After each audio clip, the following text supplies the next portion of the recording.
ना सदासि नो सदासि तदानीं नासिद्रजो नो व्योमा परो यत् किमावरीवः कुह कस्य शर्मन्नम्भः किमासीत् गहनं गभीरं सृष्टि से पहले सत नहीं था, असत भी नहीं, अंतरिक्ष भी नहीं, आकाश भी नहीं था। छिपा था क्या, कहाँ, किसने ढका था? उस पल तो अगम अतल जल भी कहाँ था।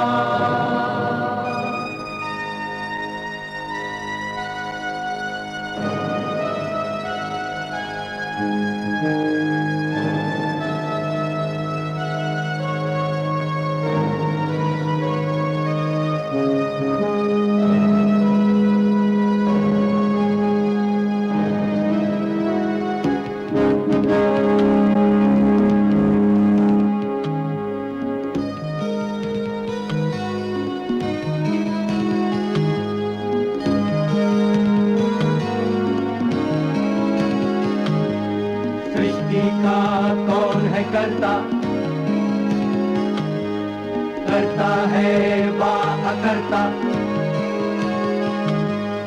ऊंचे आकाश में रहता, सदा अध्यक्ष बना रहता। वही सचमुच में जानता या नहीं भी जानता है, किसी को नहीं पता, नहीं पता, नहीं है पता, नहीं है पता।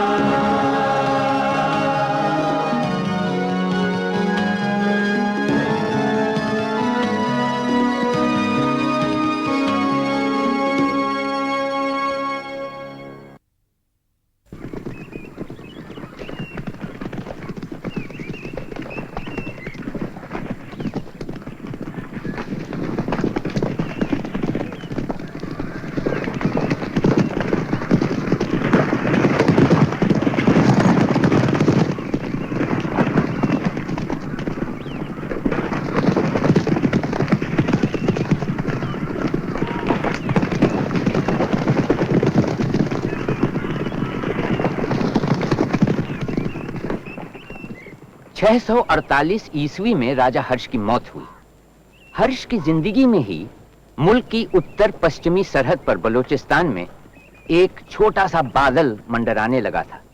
ये बादल पश्चिमी एशिया, उत्तरी अफ्रीका और दक्षिणी यूरोप पर छाई हुई आंधी की खबर लाया था। अरब से एक नया पैगंबर निकला था जिसका नाम था मोहम्मद और जिसका मजहब इस्लाम।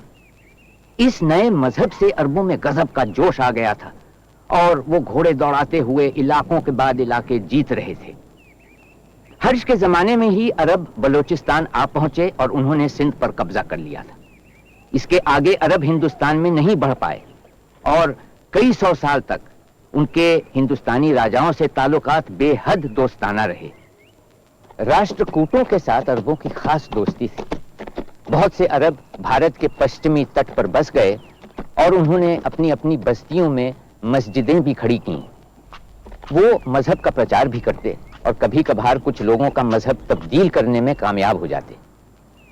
इसका जनता या सरकार की तरफ से कोई विरोध नहीं हुआ, क्योंकि हिंदुस्तान की पुरानी परंपरा थी कि हर रिवायत और मत का सम्मान किया जाए। इस तरह एक सियासी ताकत की शक्ल लेने से सदियों पहले इस्लाम हिंदुस्तान में एक मजहब के रूप में आ चुका था।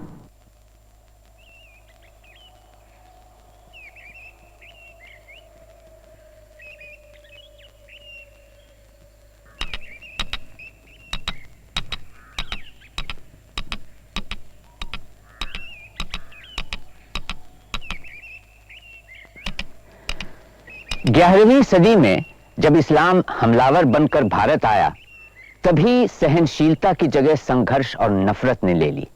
ये हमला अरबों का नहीं, बल्कि उन चंद मध्य एशियाई कबीलों का काम था जो मजहब तब्दील करके मुसलमान बन गए थे।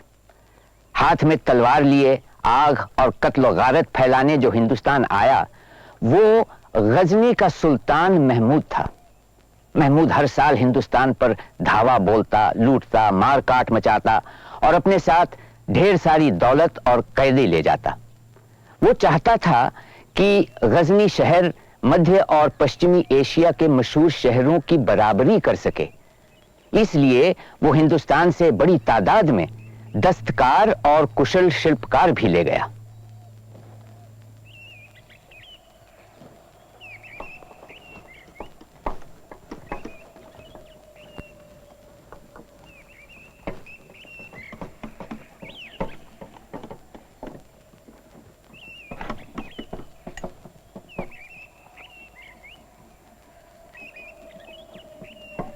बहुत खूब। ख्वाजा अहमद, क्या तुम इन हिंदुस्तानी संग तराशों जैसे कारीगर हमारे लिए ला सकते हो? जहां पना, ये काफिर हैं और आप इनसे कलाम पाक तराशवाना चाहते हैं। अगर इनसे कोई गलती हो गई तो? ख्वाजा, तुम एक फनकार की अजमत को नहीं पहचानते। कौन है वो?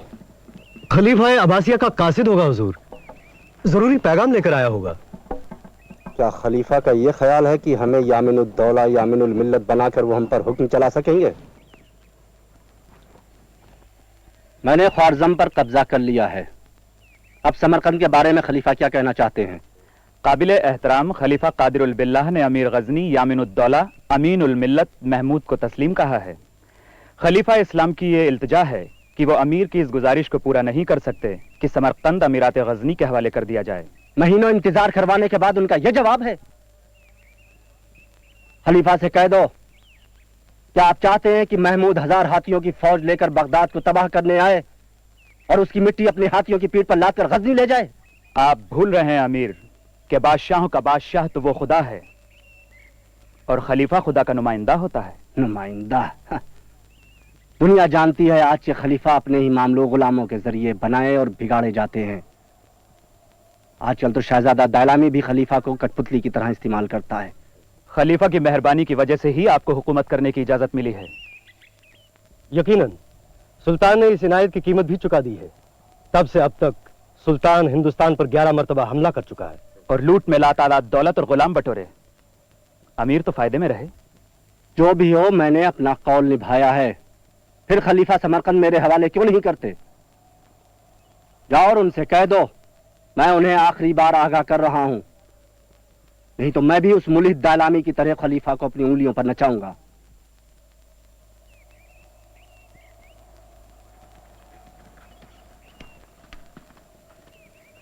ख्वाजा अहमद, ये लोग कौन है? ये जंगी कैदी हैं हुजूर। इनमें फलसफी अबू अली इब्न सिना कौन है? वो बच निकला हुजूर। खबर मिली है कि उसने बहादुर शाह दैलामी के यहाँ पनाह ली है। दैलामी? वो तो फलसफियों का हिमायती है। वो इब्न सिना को यहाँ कभी नहीं भेजेगा। तुर्की हुकूमत में बगदाद का जवाल होने लगा और वहां मंतक और दिमागी खोज का सिलसिला भी टूट गया। अब इस्लाम एक ऐसा मजहब बन गया जो दिमागी फतेह से ज्यादा फौजी फतेह के लिए कारगर साबित हुआ। खुदा की कसम, इब्न सिना को जो फलसफियों का रहनुमा बन बैठा है, मेरे हाथ आ जाए तो मैं उसके टुकड़े टुकड़े करके कुत्तों को डाल दूंगा। खैर, अबू रेहान अल-बेरूनी तो हमारे हाथ आ गया।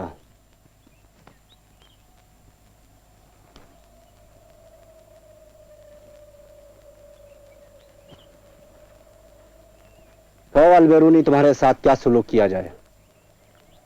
मैं यहाँ अपनी मर्जी से नहीं हूँ अमीर महमूद, और कैदी को अपनी ख्वाहिश पूरी करने की आजादी नहीं होती। अबू रेहान, एक सुल्तान को इस तरह जवाब दिया जाता है?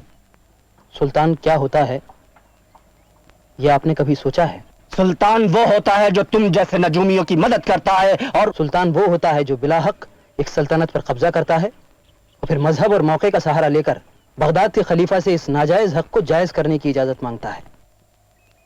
अपने तख्त को बचाने के लिए वो कई खानदानों, कबीलों और पुराने हुक्मरानों के मददगारों को गुर्बत और मुसीबत में डाल देता है। कुछ को माफ करता है, बाकी को खत्म करवा देता है। कुछ को कैदी बनाता है, बाकी के सर कलम करवा देता है, और बगैर ये सोचे कि उसे भी हश्र के दिन जवाब देना होगा। तुम एक रोशन दिमाग इंसान हो अल-बेरूनी, मगर खेल के उसूल से नावाकिफ लगते हो। लड़ाइयों के बीच का समय महमूद अपने वतन की तहजीबी तरक्की के लिए सर्फ किया करता और अपने अतराफ कई मशहूर हस्तियों को इकट्ठा किया करता। इनमें शाहनामा के लेखक फारसी शायर फिरदौसी भी थे, लेकिन बाद में वो महमूद से अलग हो गए। दानिशमंद सैलानी अल-बरूनी भी उनके समकालीन थे। उस दौर के कट्टरपन और नफरत से अल-बरूनी बिल्कुल अलग दिखते हैं। उफ, सल्तनत के कारोबार से दिमाग में तनाव पैदा हो जाता है। हमारे शायर कहाँ हैं? फिरदौसी और अज़जादी को यहाँ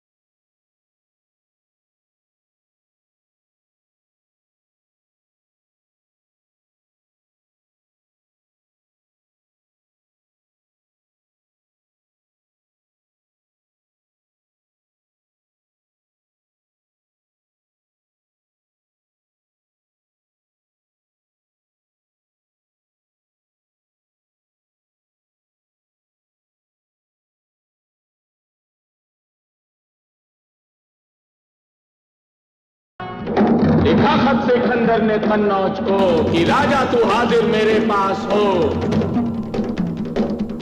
दिया यूं जवाब उसने ऐ ताजवर, किया खत्म दारा को तूने अगर, तो जाहिर जरा उसमें दमखम न था, तो जाहिर जरा उसमें दमखम न था, मगर मैं हूं हिंदी झुकूं क्यों बता। सुना तो उगलने लगा आग वो, गया फौज लेकर के कन्नौज वो, निकल करके राजा भी कन्नौज से, बड़ा जूझने शाह की फौज से। वो हाथी कन्नौजी जो आए नजर, तो फौजे सिकंदर की हुई पुरखतर। जहांपना, मैं आपके साथ कन्नौज जाना चाहता हूँ। मेरे साथ चलने की तुम्हारी ख्वाहिश को मैं एक शर्त पे मान सकता हूँ। कहीं शर्त क्या है? ना फलसफे की बात होगी, ना यूनानी तंत्र मंत्र की, समझे? अच्छा ये बताओ, ना तो तुम सिपाही हो, ना शायर, ना दरबारी, फिर मेरे साथ कन्नौज जाने में तुम्हें फायदा क्या है? अगर अमीर की इजाजत हो तो मैं हिंदुस्तान पर एक किताब लिखना चाहता हूँ। हिंदुस्तान पर किताब? किस लिए? ये काफिर तो सिर्फ इस काम के हैं कि इनकी दौलत लूटी जाए। यहां तो हमें उनका सोना, उनके जवाहरात और गुलाम मिल सकते हैं। इसके सिवा इनके पास और है ही क्या? इल्म की दौलत अमीर। मैं दानिश्वरों के सामने हिंदुओं के ख्यालात सही तरीके से पेश करना चाहता हूँ, क्योंकि अगर कोई उनसे बातचीत करना चाहे फलसफे पर, मजहब पर, रियाजी और इल्म कीमिया पर और अदब पर, अगर कोई उनसे बहस करना चाहे तो सोच समझ कर सके। यह तो महज वक्त की बर्बादी है। इससे तो बेहतर है शायरी करो। जरा सुनो तो, फिरदौसी ने कन्नौज पर सिकंदर की फतह के मुतालिक क्या खूब शेर कहे। वाह!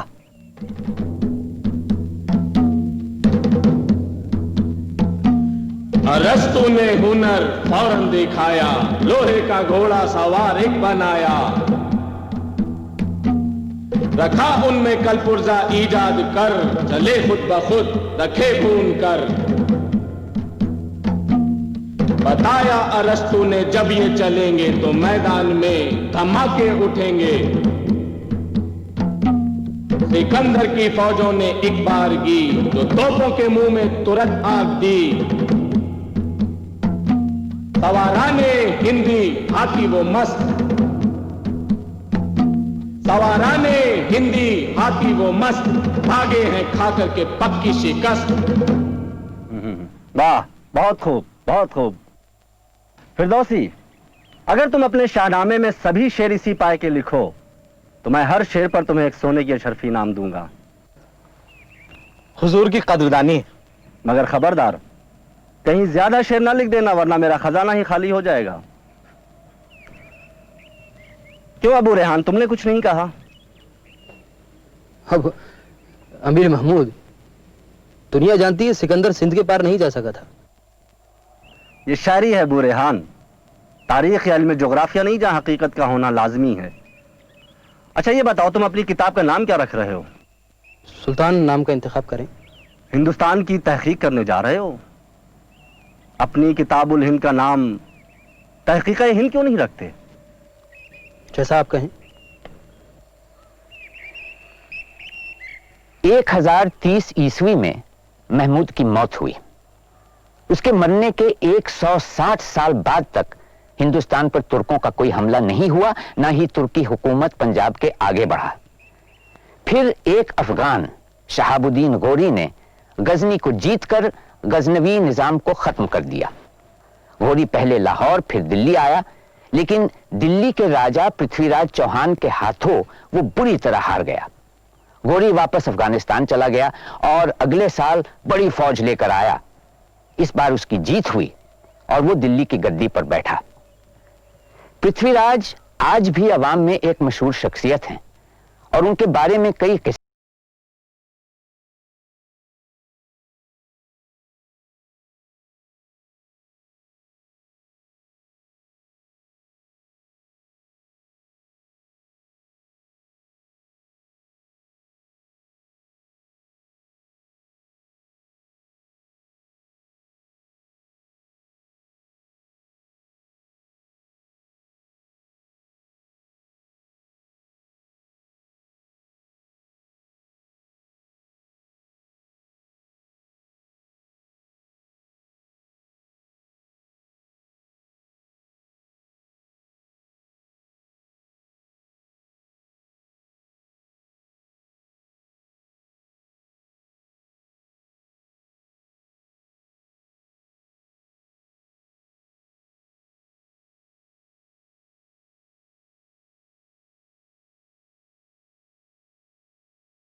आफ्ताब आलम बल्लभी के राजा भोला भीम चालुक्य के सफीर जनाब सारंग देव मकवाना हुजूर के दीदार की इनायत चाहते हैं।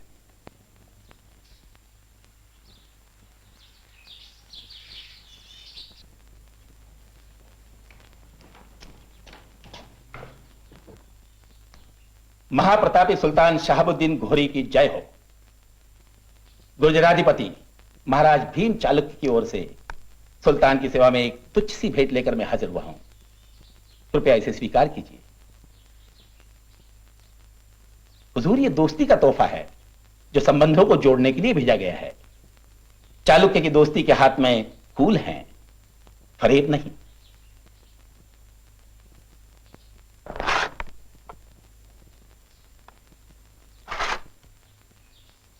इन तलवारों और चौरों के अलावा 100 काठियावाड़ी घोड़े और 2 सफेद हाथी भी हुजूर की खिदमत में हाजिर हैं, कृपया उन्हें भी स्वीकार कीजिए। हम आपके राजा भोला भीम चालुक्य के शुक्रगुजार हैं कि उन्होंने हमें याद फरमाया। हम उनकी दोस्ती की कद्र करते हैं और परवरदिगार से उनकी बेहबूदी की दुआ मांगते हैं। हुजूर, मकवाना सारंग देव खास गुजारिश करने की इजाजत चाहते हैं। इजाजत है। सुल्तान शाह, आपके दल में एक से बढ़कर एक सूरमा है जिन्हें देखकर शत्रु के प्राण शरीर छोड़कर भाग जाते हैं। आप स्वयं भाग्यवान हैं, इसलिए आपके दर्शन भी शुभ हैं। अगर आप जैसे अमीर मेरे स्वामी के साथ मिलकर युद्ध करें तो हम अपने अपने शत्रुओं का नामो निशान मिटा देंगे। तो यूं कहिए कि आप हमें जंग में साझेदारी की दावत देने आए हैं। सारंगदेव, अपने मालिक से जाकर कह दीजिए कि अगर उनसे भन पड़े तो अपने दुश्मन को कुचलने की हिकमत सोचे। हम अपने दुश्मन को हराने का काम खुद कर सकते हैं। क्षमा करें सुल्तान, हमारा और सुल्तान का शत्रु एक ही है और वह है दिल्ली की गद्दी दबोच कर बैठा हुआ पृथ्वीराज चौहान। वही हमारे रास्ते का कांटा है। न वह आपको मैदानों में उतरने देगा, न हमें पहाड़ों पर चढ़ने देगा। इसीलिए मेरे स्वामी की यह कामना है कि हम आपस में मिलकर उसका सफाया करें। उसके बाद धरती आपकी होगी और आकाश हमारा। सारंगदेव, खैरात और खांडा, जहानत और दौलत, इनमें वही लोग साझेदारी करते हैं जो कमजोर होते हैं, जिन्हें अपने आप पर भरोसा नहीं होता। आप हमें जमीन का लालच न दिखाइए। जमीन किसी खानदान का मौरूसी हक नहीं है और ना ही किसी मर्द की औरत। घोड़े के खुर से खुंदी जाकर और बहादुरों की तेग से टपकता हुआ दुश्मन का खून पीकर वो सामने भी जाती है।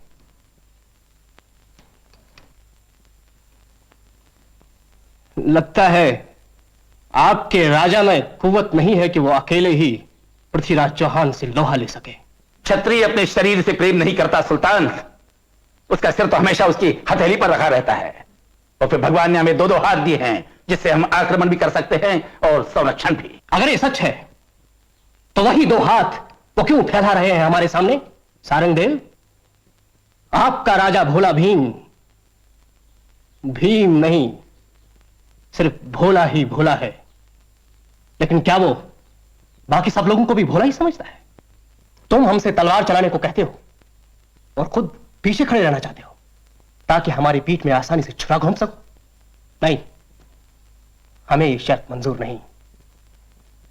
हम पृथ्वीराज से लड़ेंगे अकेले, अपने बाजों के जोर पर। तुम्हारे ओछे राजा के साये में हम नहीं रहना चाहते।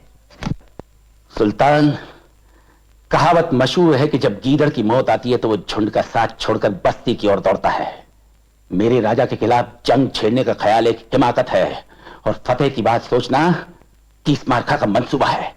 क्योंकि जब मेरे स्वामी की फौजें चल पड़ती हैं तो अपने आप को सुल्तान समझने वालों की सांस रुक जाती है और मौत को अपना सिर छुपाने के लिए जगह नहीं मिलती। सेवक, उठा लो ये थाल, क्योंकि जहां संदेह और गर्व एक होते हैं वहां विनाश निश्चित है। कमसंत, तू हमारे दरबार में हमारी ही बेइज्जती करता है? तू और तुम्हारा राजा अपने को समझता क्या है? हम तुम्हें चींटी की तरह मसल कर रख देंगे। वजीर फिरोज खान, कैद कर लो इस नामुराद को। हुजूर, सफीर और पनाह मांगने वाले कैदी पर रहम किया जाता है, इसे सजा देना मुनासिब नहीं है। क्या न करे मद्यप कहो, क्या न कहे मतिहीन, कौवा क्या खाए, नहीं होते 13-3। मैं समझ गया शहाबुद्दीन, मैं समझ गया कि तू एक बुज़दिल है। पृथ्वीराज से हम अलग से शक्ति परीक्षा कर लेंगे। क्षत्रिय की मुक्ति खड्ग से कट मरने में है। हम युद्ध से नहीं डरते, वो तुम्हारा धर्म है, लेकिन तूने आज अकारण मेरे स्वामी का अपमान किया है। धरती से कलिकाल का मिटना संभव है, लेकिन इस अपमान का मिटना असंभव है। ध्यान में रख, मेरे स्वामी का तीर कभी खाली नहीं जाता। खामोश बदजात! सफीर होकर इतना गरूर!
आसमान को छूने वाली इसकी आंखें आज धूल के कण पर भी ठहरा नहीं पा रही हैं। इस नीच को कौन सा दंड दिया जाए महाराज? बंदी बनाकर लाया गया बाघ भी बाघ ही कहलाता है सामंत। हमारा आदेश है कि इसकी बेड़ियां उतार दी जाएं। सामंत, विलंब किस लिए?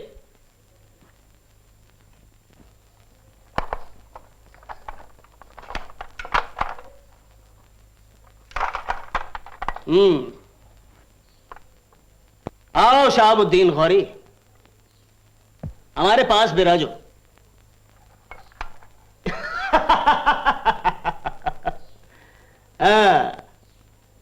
वीर सिंह, राजवैद को बुलाकर सुल्तान शहाबुद्दीन की मरहम पट्टी का बंदोबस्त किया जाए। कोई गर्ज नहीं।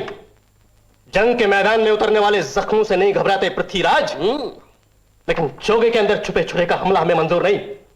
हम पर वार करना है तो हमारी आंखों के सामने करो, पीठ पीछे नहीं। हम रणभूमि में वार करते हैं शहाबुद्दीन गौरी, शत्रु की आंख के आगे। छिपकर वार करना हमारे यहां कायरता कहलाती है और हम कायरता से सख्त नफरत करते हैं, समझे? आखिर तुम हमारे साथ क्या करने पर आमादा हो? तेरे अमीर उमरा तुझे छुड़ाने के लिए हमसे विनती कर रहे हैं। नहीं नहीं महाराज, ये काल सर्प है, इसे जिंदा मत छोड़िए।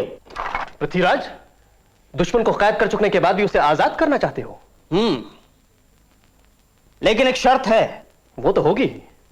बोलो, हमारी आजादी की क्या कीमत चाहते हो तुम? तुझे हमारी अधीनता स्वीकार करनी होगी। नहीं, हरगिज नहीं, हमें यह शर्त मंजूर नहीं। फिर हम तुझे आजाद नहीं कर सकते। महाराज, गुस्ताखी माफ हो तो आपकी खिदमत में कुछ अर्ज करूं। अर्ज करता हूं कि हमारे पास जो कुछ भी बाकी बचा है उसे आपकी खिदमत में पेश करने की इजाजत दें।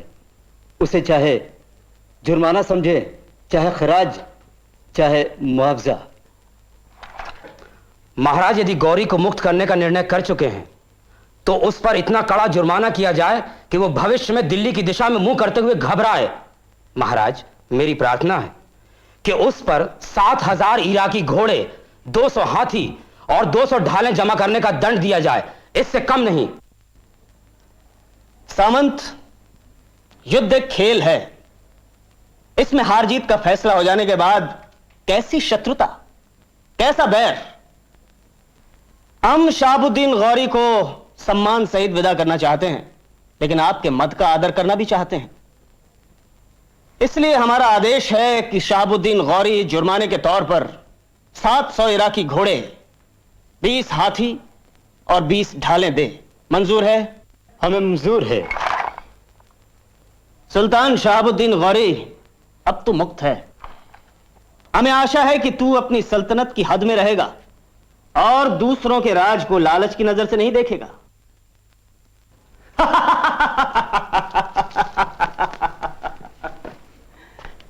सुल्तान, रत्नों के अभाव में राजा शोभा नहीं देता। हमारी तरफ से ये एक छोटी सी भेंट स्वीकार कर।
महाराज की जय हो।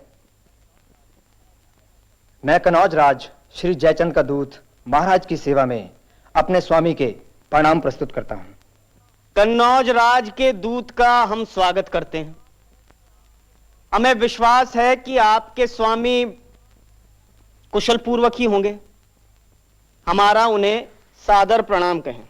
महाराज, मेरे स्वामी ने धरती के समस्त राजाओं को जीत लिया है। सिंधु से लेके हेमकूट पर्वत तक, तिरहुत से सेतुबंध तक उनका एक छत्र साम्राज्य फैला हुआ है। इसी कारण राजाधिराज श्री जयचंद ने राजसूय यज्ञ करने का आयोजन किया है। उन्होंने विनम्रता से आपकी सेवा में निमंत्रण भेजा था, परंतु आपका कोई उत्तर नहीं मिला। मैं इसी कारण आपको निमंत्रण देने के लिए उपस्थित हुआ हूं। मेरा निवेदन है कि आप इसे स्वीकार करें। मेरे लिए क्या आज्ञा है महाराज? कवि चंद महाराज,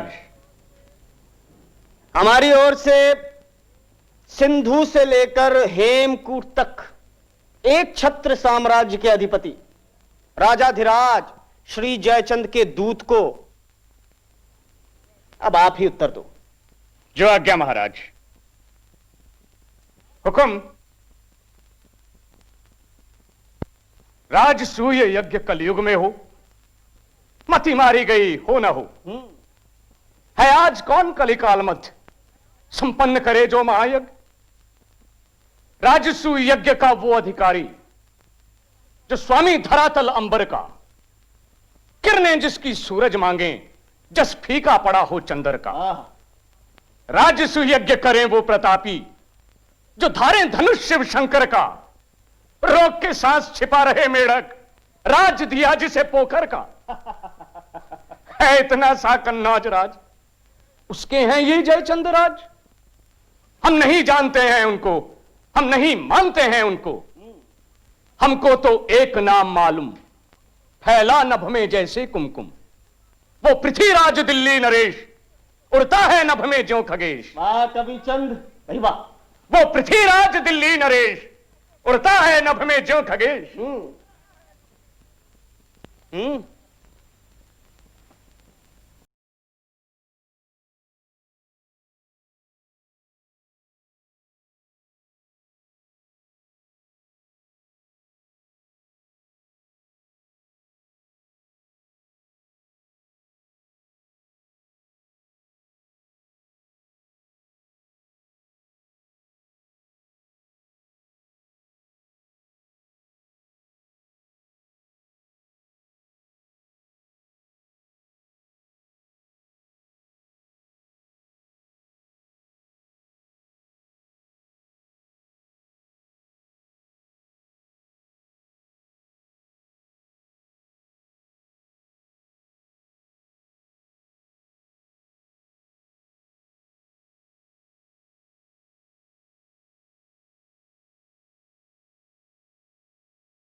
पृथ्वीराज चौहान ने यज्ञ में शामिल होने से इंकार कर दिया है और अपने महाराज कह रहे हैं कि इस अपमान का बदला लेंगे। तब तो युद्ध होकर रहेगा, फिर तो राजकुमारी का स्वयंवर भी टल जाएगा। स्वयंवर क्यों टलेगा? किस भाग्यशाली के गले में वरमाला पहनाएंगी हमारी राजकुमारी? चुप, मुझे नहीं मालूम। हाय, जाने कहां छिपा है इस रति का मनमथ। मनमत है अगर, तो मन के भीतर ही होगा। सच राजकुमारी, बताइए ना। मैं बताऊं? गौरी के घर पर गिरा जिसका वज्र कृपान, वही महक सा मन बसा मोहक मदन समान। हाय दिल्लीश्वर पृथ्वीराज चौहान, पर यह कैसे हो सकता है? संयोगिता, संयोगिता। माँ, यही तो हूँ, फूल चुन रही हूँ। संयोगिता, संयोगिता, अब जल्दी से फूल चुनना छोड़ और महल में चल। महाराज ज्योतिषी तेरे स्वयंवर का शुभ मुहूर्त निकालेंगे। बड़ी मुश्किल से मैंने तेरे पिता को उस पृथ्वीराज से युद्ध करने से रोका है। कहीं ऐसा ना हो कि उनका मत बदल जाए, फिर मेरी बेटी का स्वयंवर कैसे होगा? स्वयंवर? मेरा स्वयंवर तो हो चुका है माँ। सुन रही हो तुम? अभी तक तो स्वयंवर का निमंत्रण नहीं गया और ना ही यहाँ राजकुमार को जमघट हुआ है, और तू कह रही है कि तेरा स्वयंवर हो चुका है। अच्छा, ये तो बता, तूने वर किसे चुना है? चुप क्यों है? कुछ बोलती क्यों नहीं? क्या अपनी मां को भी नहीं बताएगी?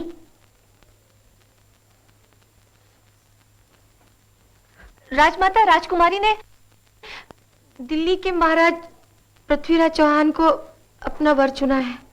क्या? पृथ्वीराज चौहान? कदापि नहीं। संयोगिते, तुम अपना वर उन्हीं राजाओं में से चुनोगी जिन्हें हम बुलाएंगे। और उनमें दिल्ली पति नहीं होंगे। निमंत्रण केवल उन्हीं को दिया जाता है जो अपनी बराबरी के होते हैं। दिल्ली का शासक हो जाने से वो हमारी बराबरी का नहीं हो जाता। हम तो उसे राजा तक नहीं मानते।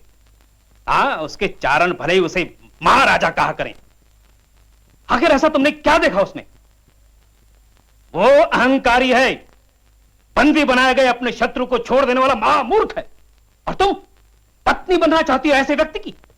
ये बेवकूफ तो कहती है कि मैं उस पुरुष को पुरुष मानती हूँ जो मेरे राज राजेश्वर पिता तक का विरोध करने का साहस रखता हूँ। मति मारी गई है तुम्हारी संयुक्त। जो हमारे महल का अधिक से अधिक द्वारपाल बनने की औकात रखता हो, हम उसे अपना दामाद कभी नहीं बनाएंगे।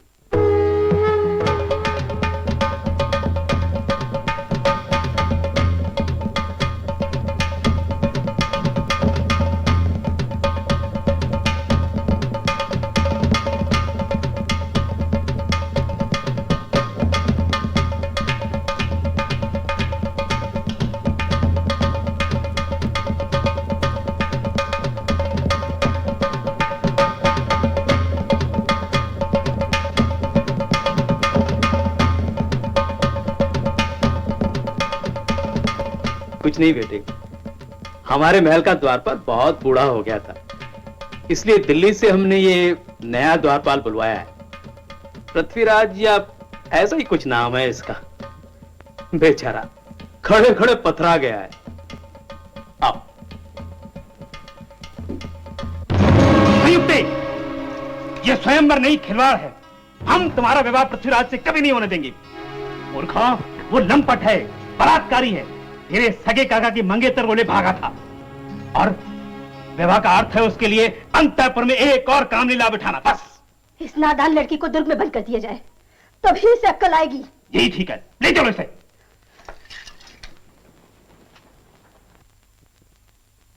सुन पृथ्वीराज जयचंद्र शिथिल स्वर उसका तो अतिशय बोझिल। पुत्री तो जिद पर अड़ी हुई, वरमाला लेकर खड़ी हुई। अनुराग तपस्या में तपता, मुख तेरा नाम सदा जपता। है वधू वहां पर बंदनी वो, तज देगी प्राण माननी वो। इसलिए उठो तलवार धरो, अब लाका तुम उद्धार करो। आंखों में ले चाहना, मन में भरकर ओज।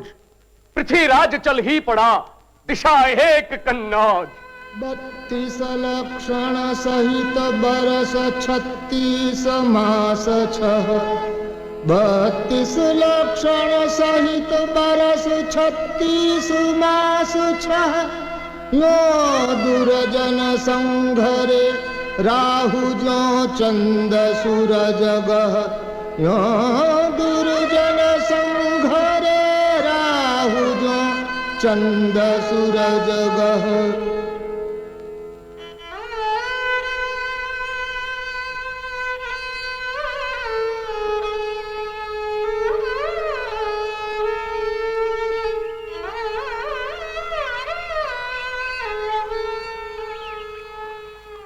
आपने पूछा नहीं कौन है वो? ये वही है आपके मनमत महाराज पृथ्वीराज चौहान। वो यहाँ क्यों आने चले ये मैं क्या जानूं, लेकिन ये वही हैं। मैंने उन्हें बहुत पास से देखा है। तुझे कैसे मालूम कि ये वही हैं? ये लो, मैं नहीं जानूंगी, मैं उनके महल में सेविका थी। तूने मुझे पहले क्यों नहीं बताया? मैं कैसे बताती?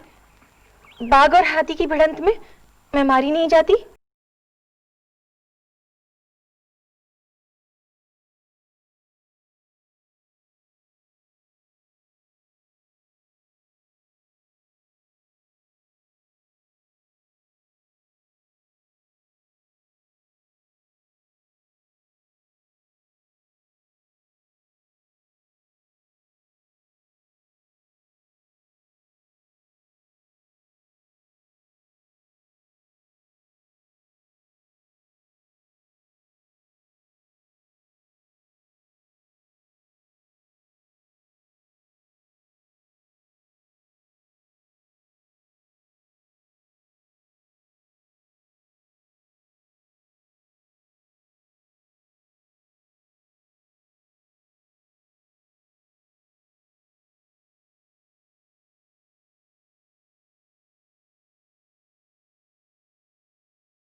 पृथ्वीराज के सोगीरों ने लोहा लिया हजारों से, कितनों को ही मार गिराया, कुछ डर भागे वारों से। पर जय चंदी खोज बाढ़ में आई नदिया जैसी थी, बिना बांध के रेला रोके यह तो बात संभव थी। एक कबीर जब तक गिरता था, राजा 4 कोस बढ़ता, चौमासे का सूरज जैसे बदली में से हो पढ़ता। करते करते राजा पहुंचा अपने राजमहल के द्वार, दिल्ली नगरी बनी न फिरी, होने लगे मंगलाचार, होने लगे मंगलाचार।